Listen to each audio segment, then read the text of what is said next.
Good evening, everyone. Welcome to another episode of Bat Chat. Here with my great friend Louis Quevedo, who's an expert in Marvel and DC Comics. And I would like to thank you for joining us tonight. The topic is going to be obscure villains in the rogues gallery of Batman. I figured we would highlight a couple of the ones that people might not know as much about. I mean, everybody's got their favorite. What's your favorite Batman villain? I think I know, but... Yeah, I mean, I've got a lot of them. I think sometimes I think back to the TV show. Mm-hmm. I kind of liked King Tut because he was kind of just off the wall a little bit. Okay. You know, and because he showed up in an episode of Taxi later on. But King Tut was kind of cool. But ultimately, you know, the Joker is always I'm a big Joker fan. Mm-hmm. And of course, I started watching Batman in the '60s. So you know, that was that whole rogues gallery of that. You know, but certainly the Joker would be up there. Yeah, I tend to always pick Joker as number one, but the very close number two for me is Ra's al Ghul. Yes. And, yes. Denny O'Neil, may he rest in peace. He created Ra's as this idea of making Batman more international. At the time, you know, James Bond was pretty popular, so he was trying to bring a more international villain for Batman to travel outside of Gotham to fight. Right. So that was, and he's just, you know, super smart. He's somebody that can fight Batman on an intellectual level. Yeah. And he's also, you know, hundreds of years old, so he brings in that experience too into combat and everything. So that's a character. Exactly. Beyond the Joker that I always liked. And I think I think people did get a little taste of that in The Dark Knight Rises, mm-hmm. when Heath Ledger turns around and says, you know, Batman has no jurisdiction.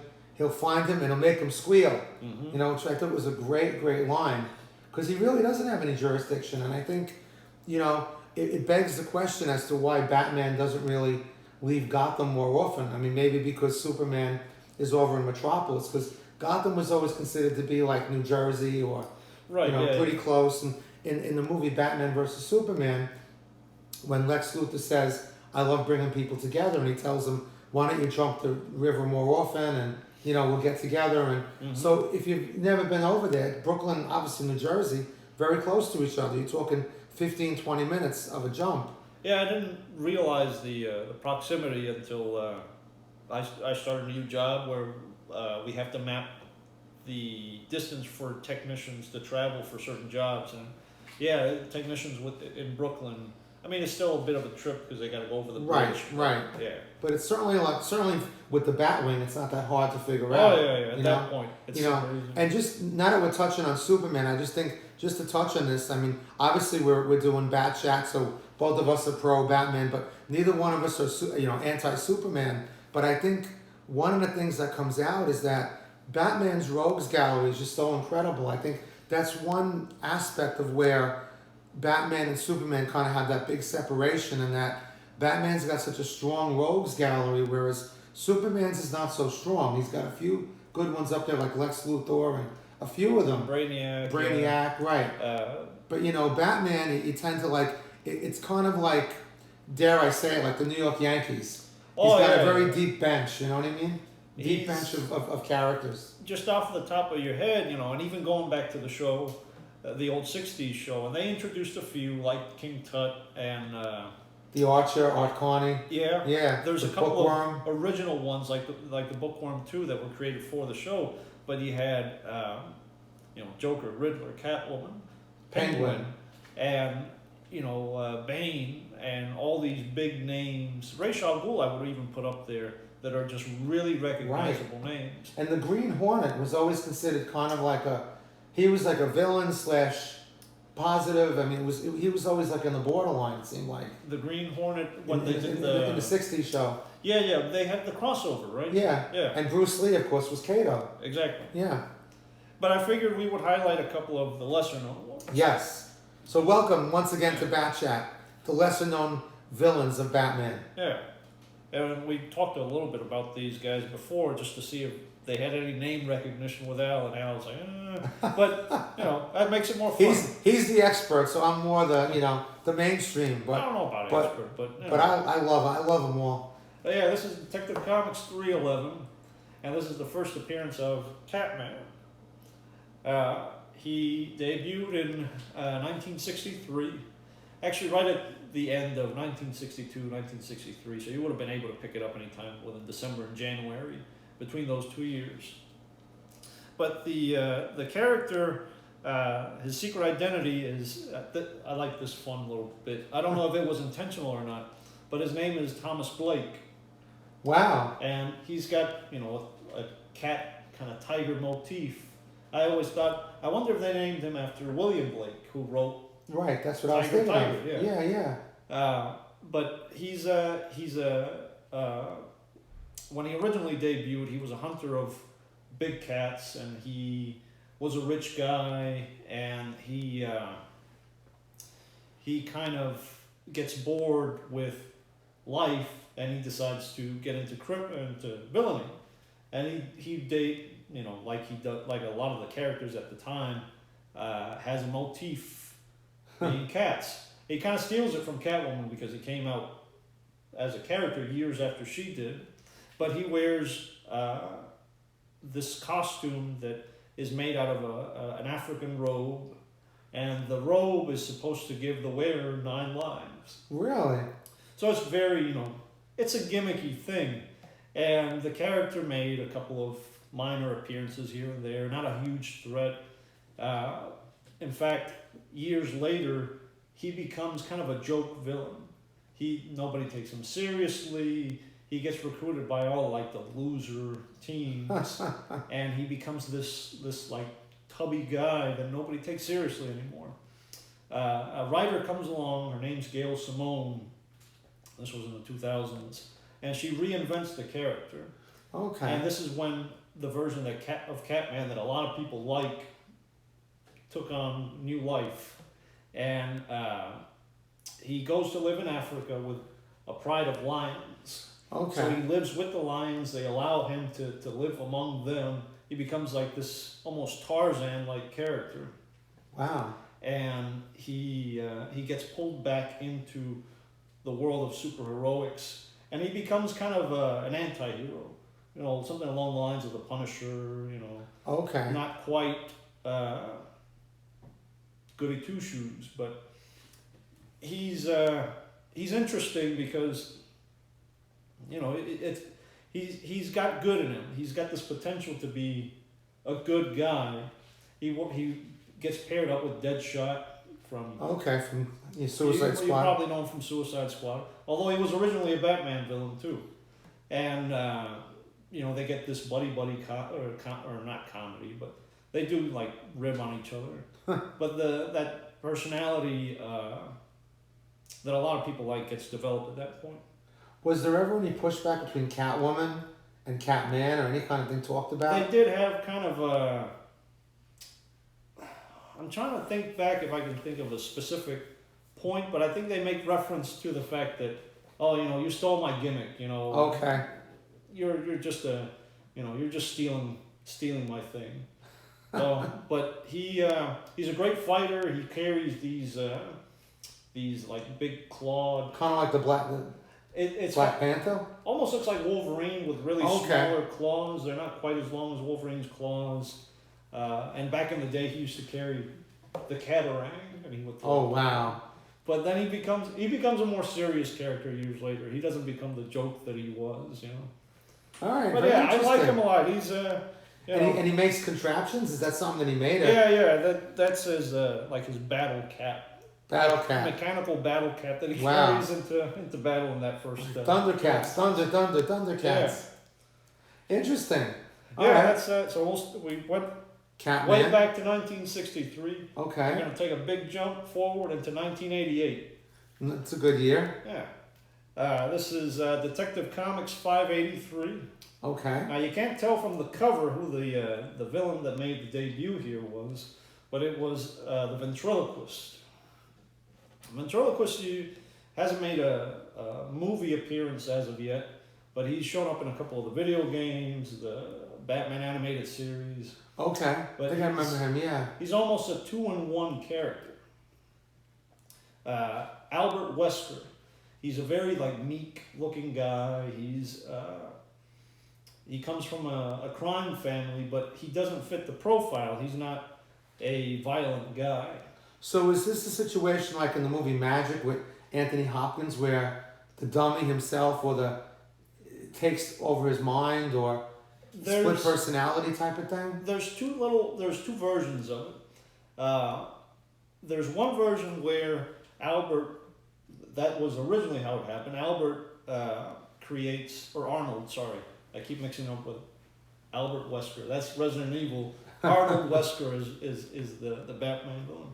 But Arnold creates this puppet, and the puppet is modeled after Scarface, also known as the most famous mobster there was, Al Capone. Al Capone, yeah. And he was the one that Al Pacino played. Yeah. And he was, they call the puppet Scarface for Al Capone's scar. He had a scar on it too. But Al Capone, or Scarface, becomes his... like an alter ego? It's almost dissociative identity disorder, where a lot of emotions come through that particular part of him. And he's this like mobster type character. The little puppet carries a mini machine gun with him, and he's constantly berating, Arnold while he's talking to the henchman. Okay. But the real brains is Arnold. Meanwhile, he has to express his, I wouldn't call him a criminal genius, but he's a capable criminal, but only through the puppet. Right. Okay. There was an origin that was redone years later. This is the more popular origin. That Arnold kills a guy at a bar by mistake. He gets sent to Blackgate Penitentiary, which is the jail or the prison for lack of a better term, in Gotham City. Everybody knows Arkham. Everybody knows Arkham, yeah. But Arkham is for the criminally insane. The hardcore. Blackgate is just for the criminals. That's the first time I think I've ever heard of that. Yeah, they're not, people that aren't superpowered will go there, or people that don't have mental illness will go to Blackgate. So he gets sent to Blackgate, and there was a tree within Blackgate, or they turned the tree into the gallows. Okay. Where they would hang the old criminals years ago in Blackgate.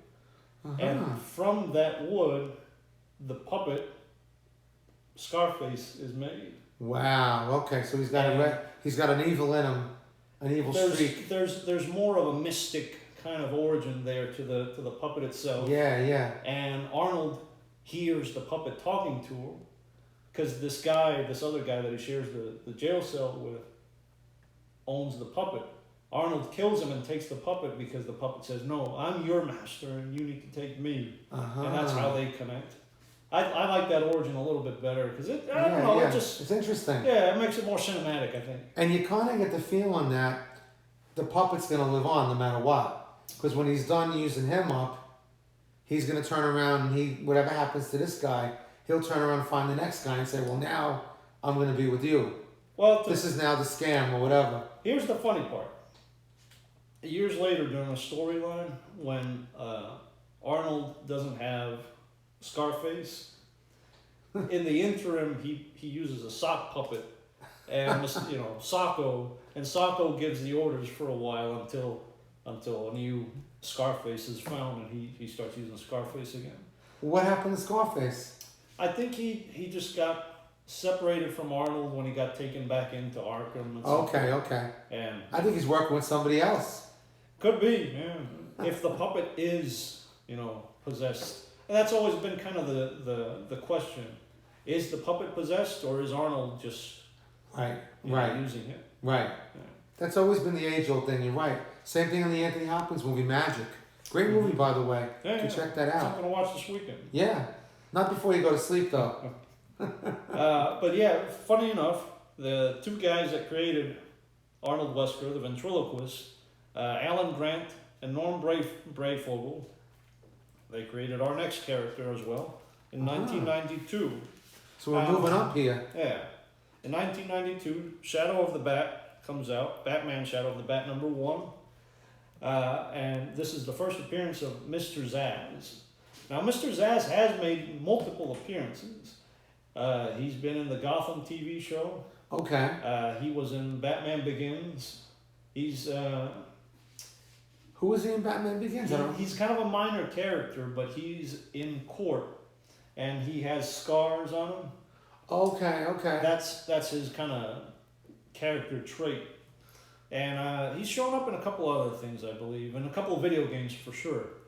But Mr. Zazz, Victor Zazz, he is a rich guy. He comes from wealth. His family's very wealthy, and he becomes very successful too. He starts his own business, and he's got plenty of money. His parents end up dying, and he one night goes to the Iceberg Lounge owned by the Penguin, and there's a casino in the Iceberg Lounge, and he loses all his money. And he goes into a depression from his parents dying and everything. And Victor walks to a bridge in Gotham and is getting ready to jump because he sees that his life is meaningless. Right. Meanwhile, before he does so, a homeless guy walks up to him with a knife and he's jumping him. Now, before he can stab Victor, Victor turns around and has this epiphany moment. A very psychotic epiphany moment where he says, my meaning in life is to take away meaningless people from the world. He takes the knife instinctually and kills the homeless guy. Wow. And he starts this mission.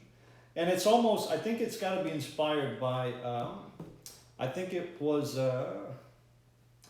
not Ted Bundy, but what was the serial killer that,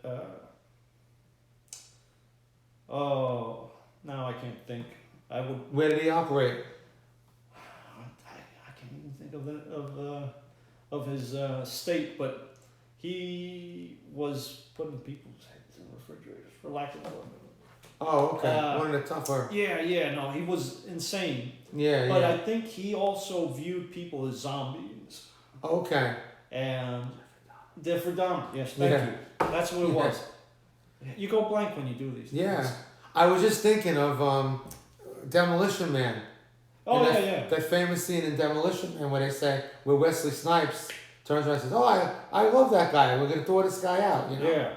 Yeah, he was really way off, that guy. Oh, yeah. He was nuts. But there was something wrong with Jeffrey, obviously. But I think in many ways they took some level of inspiration from that. Right. Zazz starts to view everyone that he interacts with as zombies, and his job is to kill them.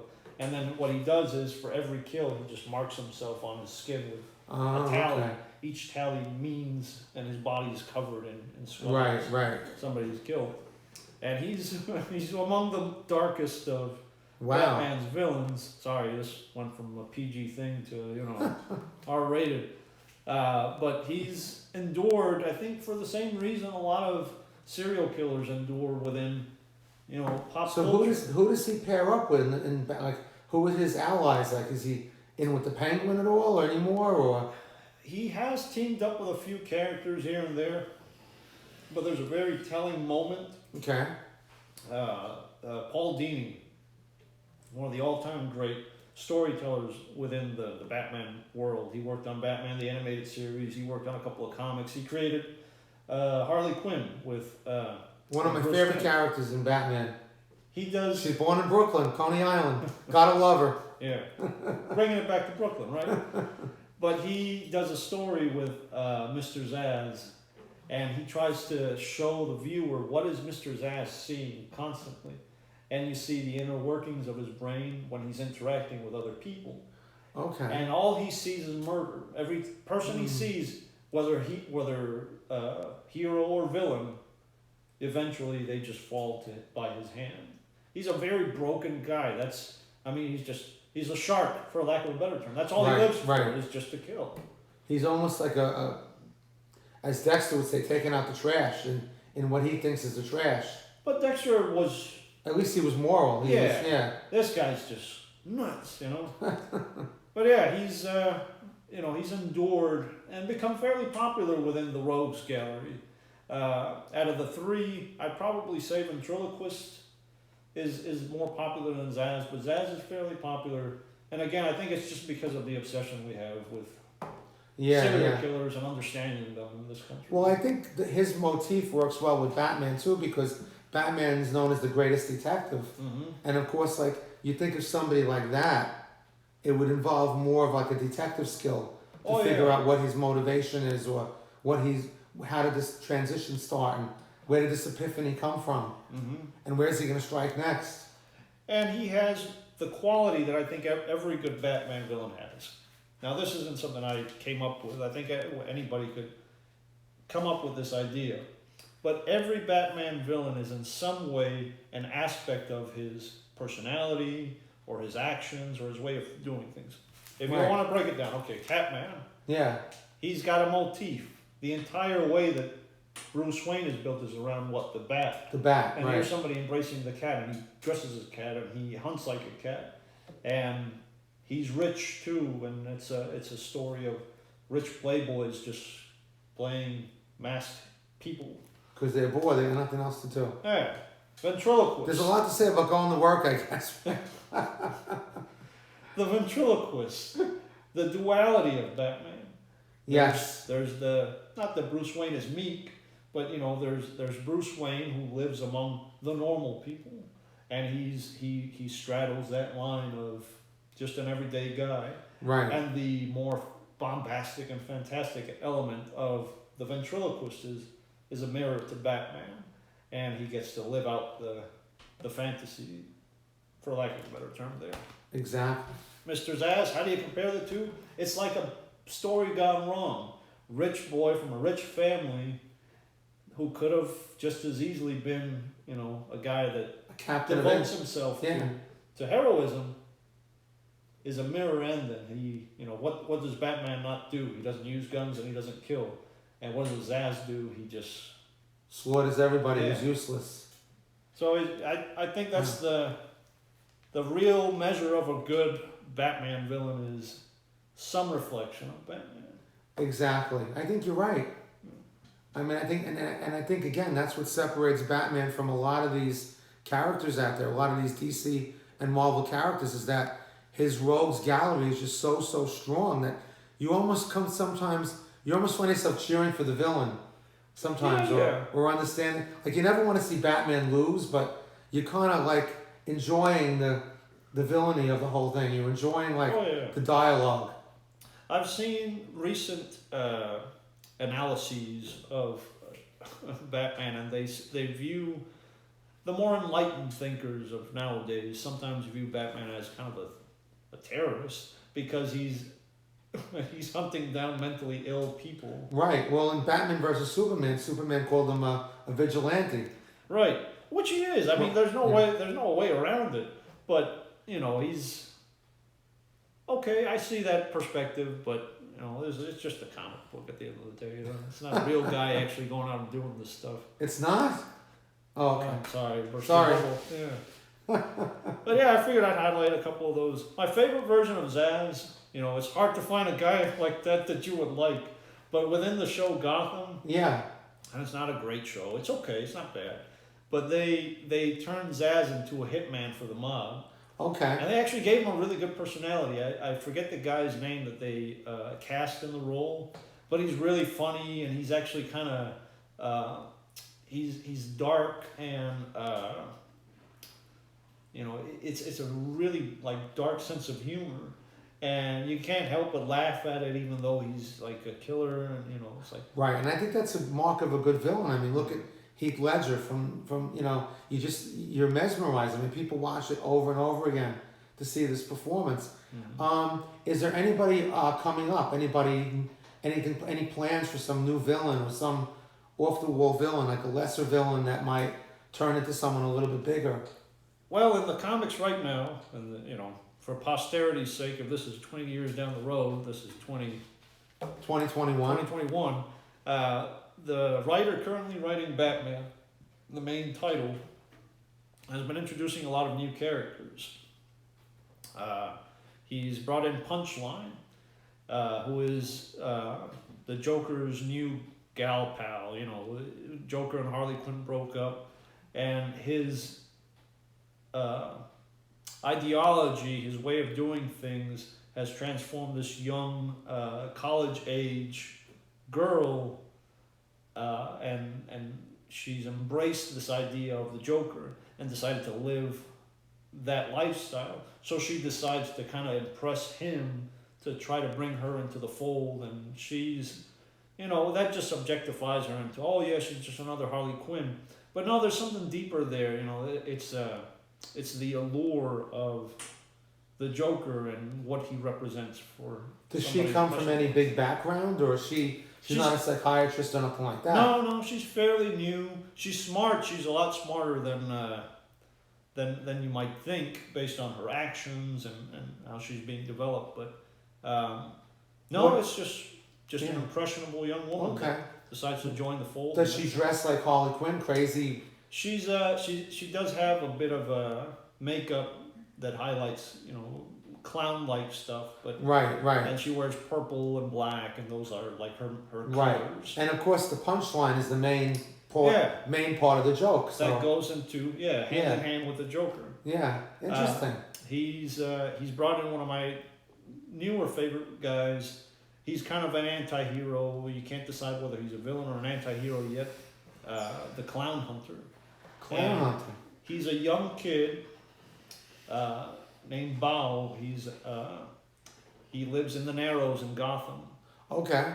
And when the Joker enacts one of his latest crime sprees and gets all of Gotham to join in, Bao's family gets killed. Or it happened in the past, but Bao decides to defend the Narrows. Okay. So he's mad at Batman for never killing the Joker. That's why his parents died. And that's why all this bad stuff that the Joker keeps doing happens. So he takes a batarang that he found, he tapes it to, or doesn't tape it, but wraps it into a baseball bat. Okay. And he wears this kind of crossed off clown mask. And he hunts clowns, the Joker's henchmen, and he kills them. Okay. And he's a young kid. He's shown himself to be pretty capable, and Batman's trying to lead him into the right way to do things. He brings him to Leslie Tompkins, and he's trying to reform him. But the question is this kid too broken to bring back to the light? Do you see this guy maybe becoming a Robin down the road? I hope they don't, because it's almost too obvious a path. It's like, okay, we'll make him the next Robin. Right. I kind of hope they do something more along the lines of Red Hood, where it's just he can be his own man. It doesn't have to be Robin. He can become something new. Not that there's anything wrong with being Robin. It's just right. It's been done before. There's currently no Robin, right? Technically, Damian Wayne isn't Robin right now. I think Tim Drake is coming back into the fold as Robin, but that's one thing I actually am not current on. Okay. Surprisingly, yeah. Other Ghostmaker is another new character, and he goes back to Bruce Wayne's origins while he was training and growing up. Right. A lot of new characters have been coming out recently. Any news on the new Batman movie? When that's going to be actually in theaters? Now that we're getting some theaters opening again. It's been pushed back to next year, so 2022. 2022, okay. Unfortunately, we won't get it this year, but it's exciting stuff. It looks like it's going to be the Riddler as a main villain. So far, it seems. Do we have a star yet for that? As who's going to play the Riddler? Paul Dano. Paul Dano. What does it sound? It sounds familiar to me. It's a guy that I'm sure you would recognize if you saw his face. If you ever watched There Will Be Blood. No, he's great in that. He's great in most of the roles he takes on. All right. Sounds good. Yeah. 2022. Wow. It seems like it's really far away, but time goes really quick. Yeah. Before you know, like I said, it will be 20 years later. Somebody will be watching this. And we'll still be here. We'll be, a little grayer probably, right? Yeah, all this hair will be gone. Well, I'm already there, but... Well, Al and I will just be cue balls together. Yeah. Don't laugh. That'll be Lex Luthor. I don't have to do the Superman. Yeah, we'll just wear suits and we'll come in as Lex Luthor. That's it. Yeah. Well, folks, thank you so much for joining us. I hope you enjoyed bat chat with us. Please subscribe to the channel. You could give us a shout. We'd appreciate it. You could leave a comment on there. And we also run a foundation. It's called the Waffles Foundation. And we donate musical instruments to kids who can't afford them. So we're a legitimate 501c3. We donate instruments to programs all around the country. And if you'd like to make a donation, that'd be awesome. You can make it through PayPal or Venmo. And you can look up the Waffles Foundation, Inc. It's a legitimate 501c3 from the IRS. So we deeply appreciate it. Our slogan is saving lives through music, one note at a time. And we want to thank you for joining us tonight. I want to thank Louis for coming over and doing these great chats with me. It's a lot of fun. I really enjoy it. And I hope you guys did too. So until next time, see you real soon. And same bat time, same bat channel. That's right. Take care, folks. Bye-bye now.